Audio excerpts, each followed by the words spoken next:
तो मैं आज आपको इसके साइड इफेक्ट्स बताऊंगा। तो चलिए लेट्स स्टार्ट।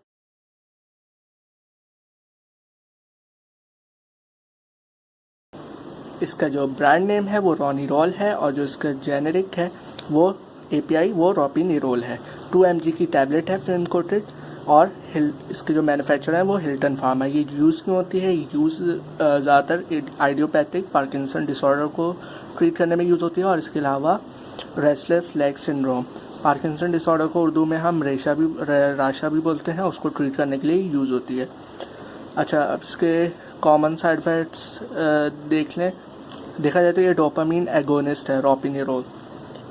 अब इसके कॉमन साइड इफ़ेक्ट्स में देख लें तो सबसे पहले हमारे पास जो आते हैं वो नोज़िया आ जाता है, यानी कि मतली, ड्राउजीनेस, जिसमें गुनूदी आती है, ट्रबल स्लीपिंग में मसला होता है, डिजीनेस आने लगती है, कॉन्स्टिपेशन हो जाता है, अनयूजुअल वीकनेस होने लगती है, स्टमक के अंदर पेन होने लगता है और हेडेक होने लगता है जिसमें सर दर्द होता है।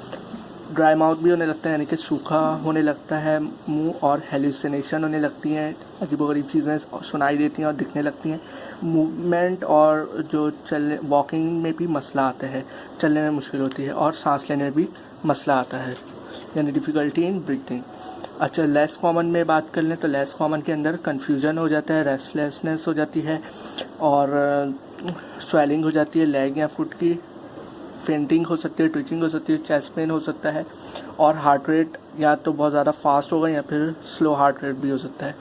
इसके अलावा आपको मसल पेन भी हो सकता है, पेन यानी कि मसल्स के अंदर पेन होने लगता है, विजन प्रॉब्लम, आपको थोड़ा देखने में मसला हो सकता है, बुखार हो सकता है यानी फीवर, सीवियर मसल स्टिफनेस हो सकती है और सडन इरिजिस्टिबल अर्ज टू स्लीप, यानी कि इसमें बहुत ज़्यादा नींद का आना हो सकता है कि बहुत ज़्यादा नींद आ रही है बिला वजह।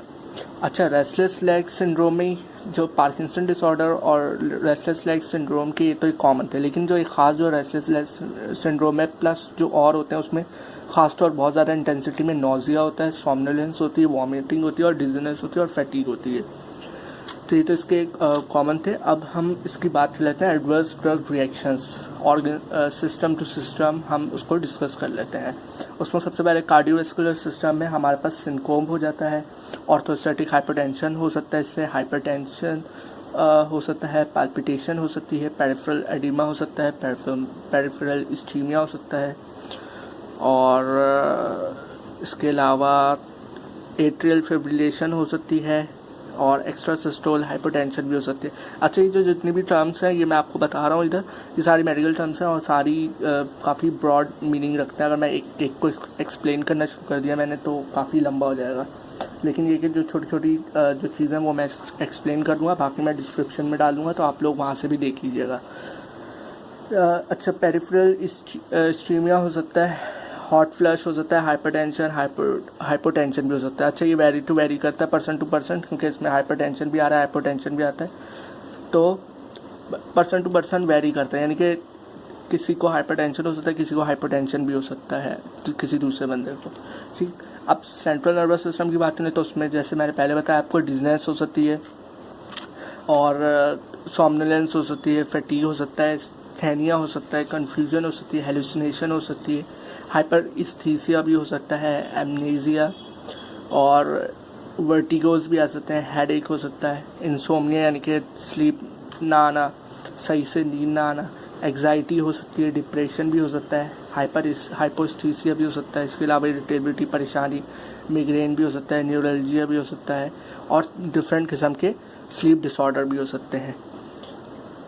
डर्मेटोलॉजी की बात कर लें यानी कि स्किन के हमारे, तो उसमें स्वेटिंग बहुत ज़्यादा हो सकती है, फ्लशिंग हो सकती है, रात को पसीने बहुत आना, ये वाली रैशेज़ हो सकती हैं। अब ENT की बात कर लें यानी कि eye, ear, nose and throat, उसमें आपके पास नेज़ोफेरिंजाइटिस आ जाता है, यानी कि inflammation of nasal and pharynx region. Abnormal vision भी आ सकता है, फेरिंगाइटिस भी हो सकता है कि फेरिंक्स की इन्फ्लेमेशन, राइनाइटिस आ सकता है, आई एबनॉर्मेलिटीज़ हो सकती हैं, नेज़ल कंजेशन हो सकता है, ज़िरोप्थैल्मी हो सकता है, फेरिंगो-लैरिंगल पेन, ठीक, और टूथ एब्सेस भी हो सकता है, एब्सेस हो सकता है टूथ के अंदर। GI की बात करें यानी कि स्टमक, डाइजेस्टिव सिस्टम में, तो नोज़िया, वॉमिटिंग, डिस्पेप्सिया हो सकता है, एब्डोमिनल पेन हो सकता है, डायरिया हो सकता है, ड्राई माउथ, एनोरेक्सिया हो सकता है और डिस्पेप्सिया भी हो सकता है।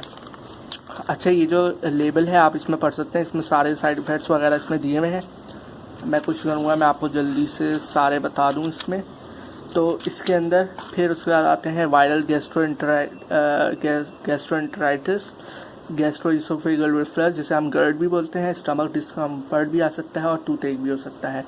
जेनिटो-यूरिनरी सिस्टम में बात कर लें तो उसमें UTI आ सकते हैं, यानी कि यूरिनरी ट्रैक्ट इन्फेक्शन, इम्पोर्टेंस हो सकती है, इरेक्टाइल डिस्फंक्शन हो सकता है, और मेटाबॉलिक न्यूट्रिशनल उसकी बात कर लें तो उसमें आपके जो है अल्कलाइन फॉस्फेटेज बहुत ज़्यादा इंक्रीज़ हो सकता है और इंक्रीज़ हो सकता है बर्न। ठीक, मस्कुलर स्केलेटल में आपका आर्थराल्जिया आ जाते हैं, यानी कि जॉइंट पेन, रिगर्स आ सकते हैं, एक्सट्रीमली बहुत ज़्यादा पेन होगा एक्सट्रीमिटीज़ के अंदर, टेंडनाइटिस हो सकता है, यानी कि इन्फ्लेमेशन हो सकती है आपके टेंडन्स की, मसल क्रैम्प आ सकते हैं, नेक पेन हो सकता है, बैक पेन भी हो सकता है, मसल स्पैज़म भी हो सकता है, आपके मसल स्टिफ भी हो सकते हैं, मायल्जिया भी हो सकता है, यानी कि आपके मसल्स में पेन, और ऑस्टियोआर्थराइटिस भी हो सकता है। रेस्पिरेटरी सिस्टम की बात करें उसमें आपको जो ज़्यादा इससे एडवर्स ड्रग रिएक्शंस आ सकते हैं, उसमें साइनोसाइटिस आ सकता है, ब्रोंकाइटिस आ सकता है, कफ आ सकता है, डिस्पनिया आ सकता है, एस्मा आ सकता है, और अपर और या फिर लोअर रेस्पिरेटरी ट्रैक इन्फेक्शन भी हो सकते हैं। इसके अलावा आपको जैसे मैंने पहले बताया वायरल इन्फेक्शंस भी हो सकते हैं, लेग एडीमा भी हो सकता है, और डिफरेंट दूसरे किस्म के एडीमा जैसे डिपेंडेंट एडीमा वगैरह वो भी हो सकता है। आपके सीने में भी दर्द हो सकता है, आपको हाइपर हाइड्रोसिस भी हो सकता है, इससे इन्फ्लुएंजा भी हो सकता है, और पेनोरियल एडीमा भी हो सकता है, एस्थेनिया और इन्फ्लुएंजा लाइक कंडीशन भी हो सकती है आपकी, इन्फ्लुएंजा जिस तरह इन्फ्लुएंजा में होता है। अच्छा, ये ओवरडोज की बात करें, ओवरडोज सिम्टम्स में एजिटेशन आ जाता है, एस्थेनिया आ सकता है, चेस्ट पेन हो सकता है, और क्लॉस्ट्रोफोबिया हो सकता है, कन्फ्यूजन हो सकती है बहुत ज़्यादा, डिजीनेस हो सकता है, डिस्काइनेसिया हो सकता है, फैटीग बहुत ज़्यादा थक सकते हैं, हाइपर हाइड्रोसिस भी हो सकता है। इसके अलावा खांसी भी बहुत ज़्यादा हो सकती है, नाइटमेयर आ सकते हैं, ऑर्थोस्टैटिक हाइपरटेंशन हो जाता है, ऑर्थोस्टैटिक हाइपरटेंशन को हम पोस्चरल हाइपरटेंशन भी बोलते हैं, तो ये भी हो सकता है, पैल्पिटेशन भी हो सकती है, सोमनोलेंस, सिनकोम यानी फैंटिंग, वेजोवेगल सिनकोम, और हेलुसिनेशन जो विजुअल जो होती नहीं वो भी अजीबोगरीब चीज़ें दिखना, और वॉमिटिंग, उल्टी। ड्रग इंटरेक्शंस की बात कर लें जिसमें ये वो होते हैं जिसमें आप अगर इसके साथ कोई और मेडिसिन लें तो उसकी वजह से जो साइड इफ़ेक्ट्स होते हैं या नुकसान होता है तो उसको होता है कि जिससे नुकसान होता है, हाँ, तो वो उसको ड्रग इंटरेक्शंस कहते हैं, यानी कि ये दूसरी मेडिसिन के साथ रिएक्ट करके कोई साइड इफेक्ट देते हैं तो उनको हम ड्रग इंटरेक्शंस बोलते हैं। इसमें इसके सबसे पहले जो है आते हैं वो CNS डिप्रेसेंट आते हैं। CNS डिप्रेसेंट वो होते हैं जो CNS सिस्टम को, सेंट्रल नर्वस सिस्टम को डिप्रेस करते हैं, जिसमें सबसे ज़्यादा जो आता है वो अल्कोहल आता है। अगर आप अल्कोहल के साथ इसको ले लेंगे तो आपको एडिटिव इफेक्ट आ जाएगा, यानी कि बहुत ज़्यादा इसका इफेक्ट आएगा, लेकिन इसका ये मतलब नहीं है कि ये आपने मतलब इसकी एक गोली नहीं खाई तो ये एडिटिव इफेक्ट आ गया, ऐसा नहीं होता। उसका ये होता है कि उसके फिर आपको जो साइड इफ़ेक्ट्स होते हैं वो प्रेसिपिटेट होते हैं और आपको नुकसान होता है, यानी कि फ़ायदेमंद नहीं होता, नुकसान होता है इससे बहुत ज़्यादा। इसके अलावा CYP1A2 इंड्यूसर्स यानी कि साइटोक्रोम P1A2 इंड्यूसर्स, ये वो है सिस्टम है। इसमें सबसे ज़्यादा जो इंड्यूसर्स जैसे सिगरेट स्मोकिंग वगैरह होती हैं या रिवैम्पिंग जैसी ड्रग्स होती हैं वो जो है इसकी जो मेटाबोलाइट क्लियरेंस होती है उसको इंक्रीज़ कर देते हैं। अच्छा, इसके अलावा जो साइटोक्रोम 1A2 इनहिबिटर्स जो हैं, हाँ, ये CYP1A2 इंड्यूसर्स वगैरह हैं, उनमें सिप्रोफ्लॉक्सासिन, इरिथ्रोमाइसिन, फ्लुवोक्सामाइन और इस किस्म की जो ड्रग्स हैं उनको जो है वो इसकी मेटाबॉलिक क्लियरेंस को इंक्रीज़ कर सकते हैं, रोपिनोल की। इसके अलावा डोपामिन एंटागोनिस्ट जैसे बिटारोफिनोन्स, मिटोक्लोप्राइड, फिनोथाइजिन, थायोजेंथीन्स वगैरह, ये इसकी जो इफेक्टिवनेस है रोपिनोल की इसको डिक्रीज़ कर देंगे, क्योंकि रोपिनोल डोपामिन एगोनिस्ट है। तो ये डोपामिन एंटागोनिस्ट के साथ देंगे तो इसका मतलब ये होगा कि आपने इसकी जो डोज दी है वो इसके डोज को ख़त्म कर देगा और आपको हो सकता है इसका कोई इफेक्ट ना आए। इसके अलावा एस्ट्रोजन भी इसकी क्लियरेंस को जो है रिड्यूस कर देता है, जिससे टॉक्सिसिटी के चांसेस ज़्यादा होंगे और फिर से साइड इफ़ेक्ट्स आएंगे।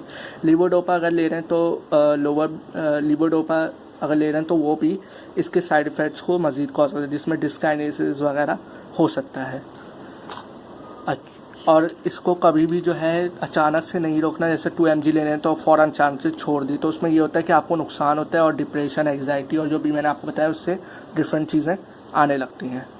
कॉन्ट्राइंडिकेटेड में देखा जाए तो कॉन्ट्राइंडिकेशन में तो इसमें यह है कि इसको वो लोग यूज़ ना करें जिनको इससे एलर्जी है।